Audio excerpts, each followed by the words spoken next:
50,000 ரூபாய் நன்கொடை கொடுத்தாச்சு. எலெக்ஷனுக்கு நிதி கேட்டு வந்தாங்க. எந்த கட்சியா இருந்தாலும் பரவாயில்லைன்னு ஆளுக்கு 5,000 ரூபாய் கொடுத்தாச்சு. லண்டன்ல இருந்து கேபிள் வந்தது. ஐயா அடுத்த வாரம் வருவாருன்னு சொல்லிட்டேன். சோபா எப்படி இருக்கா? அதுக்கு என்னங்க ஓஹோன்னு இருக்கு. சோபா எப்படி இருக்க? ஏன் நான் என்ன பண்ணேன்? வேட்டைக்கு, புலி வேட்டைக்கு. சோபா சோபா குட்டி சோபா.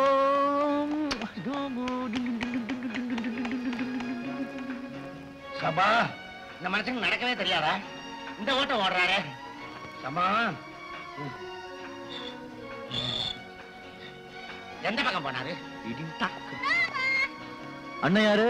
இவன்தான் என்னோட ஃப்ரெண்ட் ராஜு. டேய் ராஜு, இவர்தான்டா என்னோட daddy. Pleased to meet you, sir. Very pleased to meet you.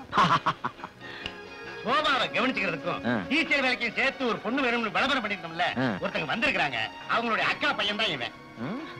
Very sweet boy. பேர் என்ன சொன்ன? ராஜு இல்ல?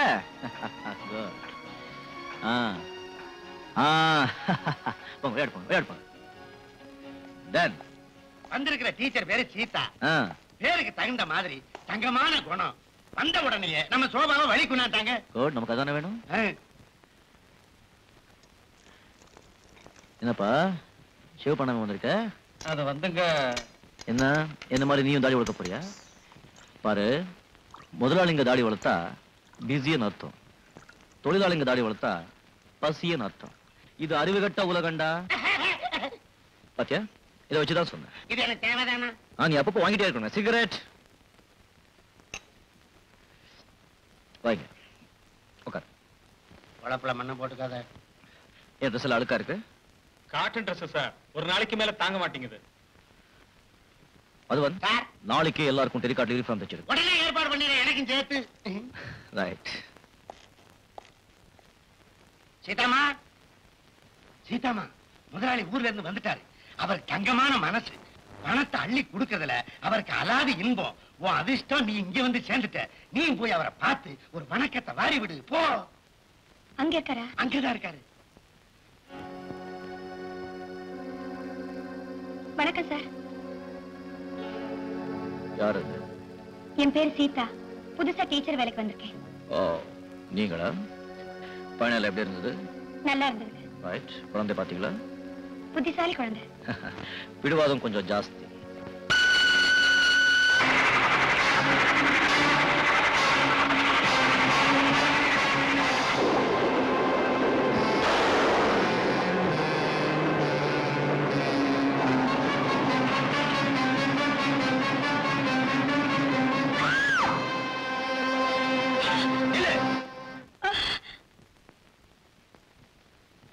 எங்க ஓட பாக்குற? இங்க சுத்தி இருக்கிற 18 எஸ்டேட் என்னுடையது.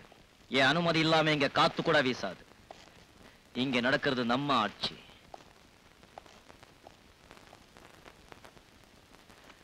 பயப்படாத, நான் உன்னை கொண்டு மாட்டேன். அடுத்தவங்க கண்ணதற்கு அநியாயமா கொலை செஞ்சவனுக்கு யாருமே இல்லாம தனியா இருக்கிற என்ன கொல்றதுதானே கஷ்டம். கஷ்டமே இல்ல. உண்மையை சொல்ல போனா என்னை சுத்தி 1000 பேர் நின்னாலும் நான் நினைச்சதை நிறைவேற்றுவேன்.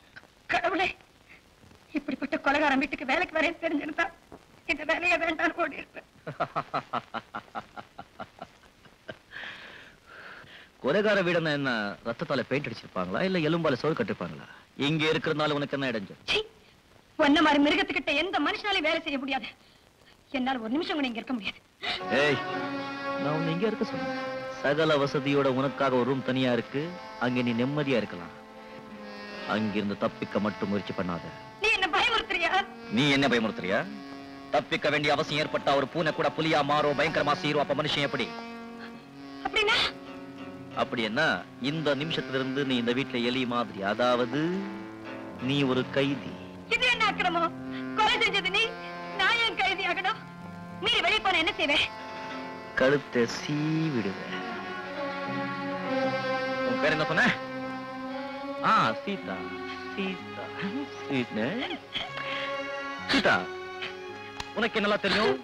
நான் கொலைகாரன். ஒரு தடவை கொலை செஞ்சாலும் கொலைகாரன் தான், 10 தடவை கொலை செஞ்சாலும் கொலைகாரன் தான். பட்டமும் ஒண்ணுதான், சட்டமும் ஒண்ணுதான், தூக்கு ஒரு தடவை தான்.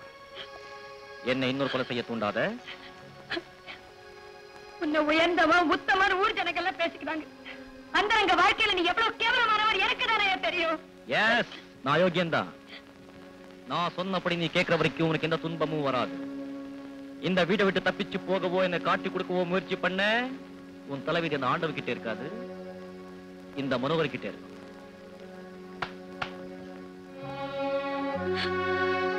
ஐயமா